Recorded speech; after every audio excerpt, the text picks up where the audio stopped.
hasta que la directora médica hizo las rondas y vio que la paciente con cáncer terminal era su propia hija. Entonces se dio cuenta aterrorizada de que se había equivocado. Hace medio mes, su hija llegó con un informe médico, diciendo que tenía cáncer terminal. Carmen, que era especialista en cáncer, ni siquiera lo miró, y le dijo que era imposible que tuviera cáncer. ¿Quién te ayudó a falsificar este documento? María le explicó insistentemente que no era falsificado, pero su madre dijo que cada vez era más descarada, que se atrevía a usar su propia salud para desafiar su profesionalismo. Dicho esto, rompió directamente el informe médico de María. Luego se fue a cenar llevándose a Diego, la hija de su amor del pasado. María miró el diagnóstico destrozado por su madre, muy triste, pero ya estaba acostumbrada a que su madre no confiara en ella. Pero ese día, durante un examen en el colegio, de repente le dolió terriblemente el estómago. Incluso se desmayó en el aula del dolor. Después del examen, el médico escolar descubrió que definitivamente había un gran problema en el estómago de María y le recomendó ir al hospital para un chequeo completo. Pronto, Carmen recibió una llamada del profesor de María. El profesor le pidió que viniera a recoger a la niña para llevarla al hospital. El médico escolar dijo que podía tener un gran problema estomacal, pero inesperadamente, Carmen le dijo directamente: no le hagas caso. Solo está fingiendo estar enferma. Hace 2 días ya me mintió con esto. Seguramente no quiere hacer el examen. Dicho esto, colgó el teléfono. La profesora se indignó y dijo que nunca había visto padres así. Sin embargo, María estaba muy tranquila al lado. Ya había anticipado este resultado. Por la noche, cuando llegó a casa, la empleada había hecho un tazón de congee. María apenas comió un poco. Cuando sintió un dolor de estómago insoportable, fue al baño y escupió sangre en el lavabo. En ese momento Carmen también llegó del trabajo. Al ver que María había dejado tanto congee, se enojó, murmurando que a tan temprana edad ya sabía desperdiciar. La empleada dijo que la señorita últimamente podría estar bajo mucho estrés académico y sin apetito. Carmen le dijo que no se dejara engañar por María, esa niña, para conseguir mi atención. Incluso falsificó un informe de cáncer. Sin embargo, en ese momento María salió del baño. Le dijo a su madre que realmente no estaba fingiendo, pero Carmen se molestó al escucharla hablar y le advirtió que debía terminarse el congee. María solo pudo sentarse y seguir tomando el congee. Sin embargo, debido al cáncer de estómago, cada sorbo que tomaba era como sufrir una tortura. Aguantó el dolor. Con lágrimas en los ojos se bebió el congee. En ese momento Carmen, maldiciendo, fue al baño a asearse. Pero de repente, las manchas de sangre en el lavabo captaron su atención. Como médica profesional, reconoció inmediatamente que era sangre, recordando que hoy había roto el informe médico de su hija y que la profesora había llamado diciendo que María se desmayó en el colegio. Instintivamente pensó: ¿no será que esto es real? De repente sonó el teléfono. Era Diego quien llamaba. Le dijo a Carmen que posiblemente había comido algo malo y que le dolía el estómago. Al escuchar esto, Carmen inmediatamente se preocupó. Le dijo a Diego que esperara en casa, que iría inmediatamente.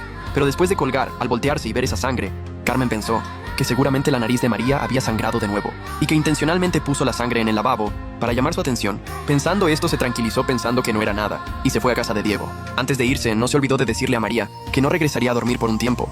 Haz lo que quieras, pero no me molestes más. Dicho esto, iba a dejar la casa. Soy tu hija biológica. ¿Acaso solo si muero podrás apreciarme? Carmen le dijo que dejara de fingir ser pobre para conseguir compasión. Si quieres morir, mejor hazlo rápido. Muérete lo más lejos posible. No me estorbes la vista.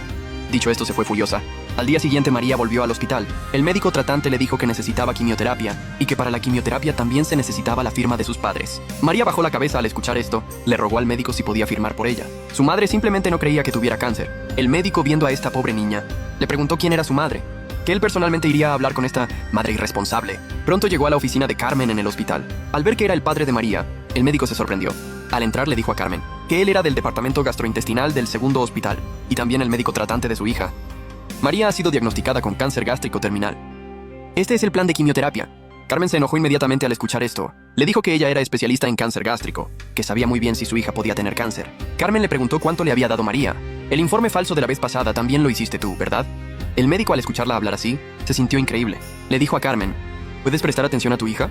Si ni siquiera miras este documento, simplemente no mereces ser médica.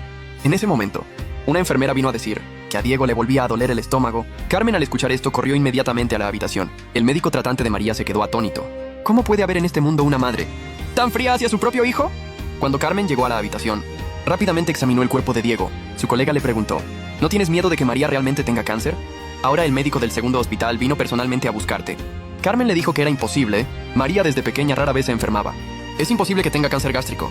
Mientras tanto, María ya estaba acostada en la cama del segundo hospital. Al ver que el médico regresaba, le preguntó expectante si su madre había creído que estaba enferma. El médico mintió diciendo que su madre estaba en cirugía, que no la había visto cuando fue al hospital, pero que podía comenzar la quimioterapia. Pero antes de la quimioterapia tenía que rapar su cabello. Para ahorrarle dinero, el médico personalmente le cortó todo su hermoso cabello. Aunque la expresión de María no mostraba nada, en realidad su corazón ya estaba al borde del colapso. Lo importante que es el cabello para una niña, seguramente todos lo entienden. Al verse completamente calva, las lágrimas se acumularon en sus ojos. El médico le dijo que si quería llorar, que llorara fuerte, Con esas palabras María ya no pudo contenerse. Una niña de apenas adolescente. Había sufrido demasiado que no debería sufrir. Pronto terminó su primera quimioterapia. El médico le dijo que si era posible, que mejor viniera su madre. Después de la quimioterapia necesitaba cuidados. Pero ¿cómo no iba a querer María que su madre viniera a cuidarla? Pero eso para ella era un sueño imposible. Su madre no le creería. Al día siguiente temprano, María apenas se levantaba del dolor, cuando escuchó una voz familiar. Hola, soy Carmen del hospital. Vine a conocer su situación de tratamiento. ¿Es mamá? ¿Vino a verme? Resulta que Carmen, como especialista gastrointestinal del hospital, había venido hoy a hacer una inspección al saber que en esta habitación había una niña muy pobre. Con cáncer gástrico terminal, había venido a consolar a los pacientes de las otras camas. Dijeron que esa pobre niña estaba adentro. Carmen, a través de la cortina, vio vagamente una cabeza calva que le pareció familiar. En ese momento el corazón de María estaba lleno de miedo y expectativa. Esperaba que su madre viera que realmente tenía cáncer, pero temía que dijera que estaba fingiendo. Sin embargo, justo cuando Carmen se acercaba, María no pudo evitar escupir sangre en la cortina. Luego se acostó en la cama del dolor. El médico tratante pidió urgentemente a la enfermera que preparara adrenalina, porque la vida de María ya estaba en cuenta regresiva. Soy Carmen, especialista gastrointestinal del hospital. ¿Puedo participar en el rescate? Se acercó queriendo revisar la condición de la paciente. Viendo que se acurrucaba en la cama, Carmen sintió una punzada de dolor, murmurando que esta niña era muy pobre. Estaba tan delgada.